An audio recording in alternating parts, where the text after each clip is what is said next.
the time. I loved primary school. I loved playing the piano, pets, animals, dancing, and I had a really nice group of friends. Life was good. The list believed long in happy days, punctuated by scamp running around me in the sunshine. Every other weekend I would go and see my biological father. The weekends with him were magical. He was my handsome prince, my hero, and someone that I loved deeply. Our weekends together were full of fun, cuddles, and happy memories. He would pick me up and take me to the local sweet shop, where he would buy me a quarter-pound of wine glass. We would then go to the horse riding stables, or to the swimming pool, where he would take on the part of the shark and chase me around the pool with me squealing in excitement. On the way home, we had to go over a bump in the road, which he affectionately called Emma's Bump, and on a Saturday evening, we would watch Bruce Forsyth with the Generation Game, hilariously trying to remember everything on the conveyor belt, including, of course, the cuddly toy.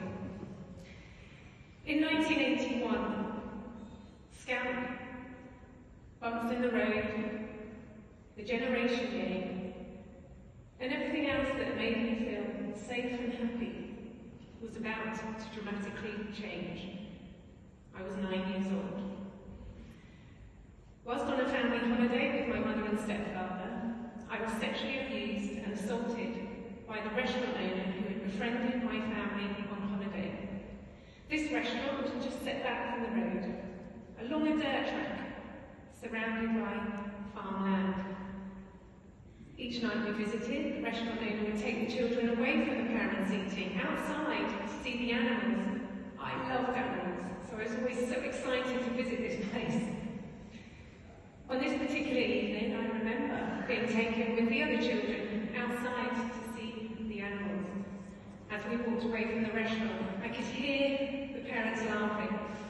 I could smell the food, and I could hear the music.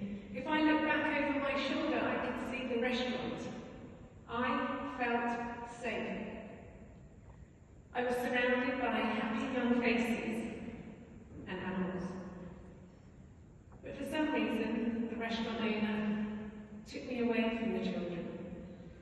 He took me away from the animals. He took me out of the light of the restaurant and into the shadows. He had his arm around my waist and his hand up my skirt. I froze. The sexual assault didn't last very long, but it stayed with me forever.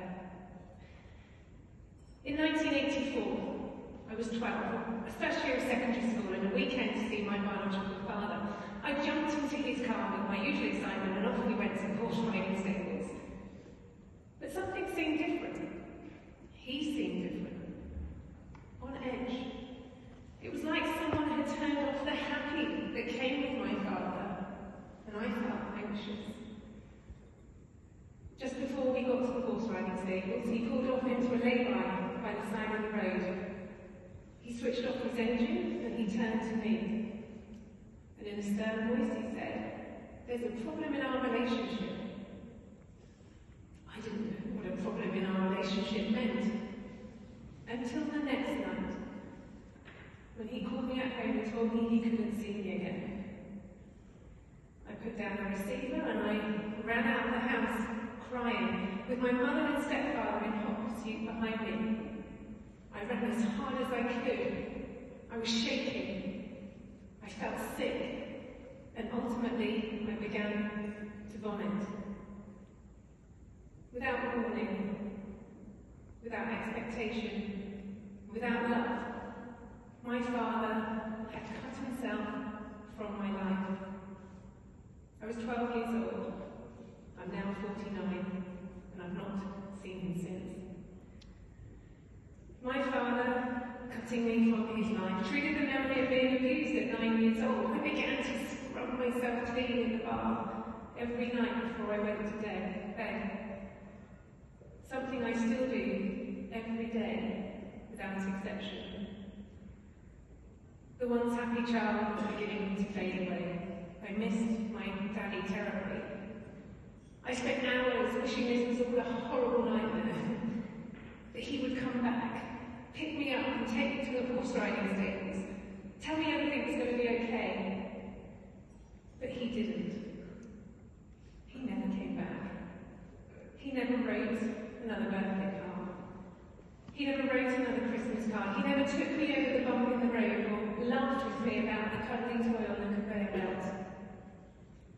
I had no other choice but to accept that this was my reality. But I couldn't. Every Sunday I would find myself watching Cilla back on Surprise Surprise, wishing it was me that Cilla would contact and reunite me with my daddy. But she didn't. I was utterly lost. Those long and blissfully lovely days of scamp running around me in the sunshine seemed long gone. I couldn't focus at school. I couldn't focus at home. I don't remember any happy days after my father had left. Physically, I was a wreck, constantly shaking. I was terribly incontinent, and the bulimia set in. My schooling continued to suffer. It wasn't long before they put me into isolation, onto report, given detentions, or suspended. I hated school. I hated people. I hated life. I lived in fear of being rejected by my loved ones and began to resent my family. I was full of hate, extremely angry, very rude, and empty. But the dark hole I found myself in was about to get deeper. In 1985, I was 13. Out of nowhere, a family acquaintance came out of his darkness and into my life with a bag of kindness and generosity. Someone was nice to me, yay! I had a new friend. He took a great deal of time to nurture and understand me. He made me feel less lonely. He showed up in my life at just the right time. I was firstly drawn to his kindness and that he made me feel listened to, and I liked that he showered me with shiny, nice things. And in the blink of an eye, he'd created a bond that I valued. But crucially, as that child, nothing seemed wrong. He subjected me to further sexual abuse. He manipulated me. He degraded me. He tortured me. He took my virginity when I was 13 years old. But he showered me with kindness. Looking back, I can see it was such a confusing time. My schooling continued to suffer. I played truant. I smoked. I took drugs. I drank excessively. I became addicted to aerosols and painkillers. I struggled with paranoia, OCD, night terrors, eating disorders, and had to sleep with the light on. I was consistently in trouble. They sent me to a psychiatrist, where they labelled me a juvenile delinquent. I did leave school with a GCSE and PE under my belt, with a lot of hate inside. They told me I was a failure, the girl going nowhere, that I wouldn't amount to anything more than an early death or a life in prison. No one knew what to do with me, not even me at that time. I hated everyone, but I liked my abuser. Ironic, right? Tragically so. If only the NSPCC Speak Out, Stay Safe programme was available to me when I was a young child. But more importantly, if it only was available for the people around me, my family, my friends, my teachers, my parents. I didn't know who to trust, who to talk to, or even what to say. The NSPCC's programmes are a really great way to encourage children to know what's right and to know what's wrong.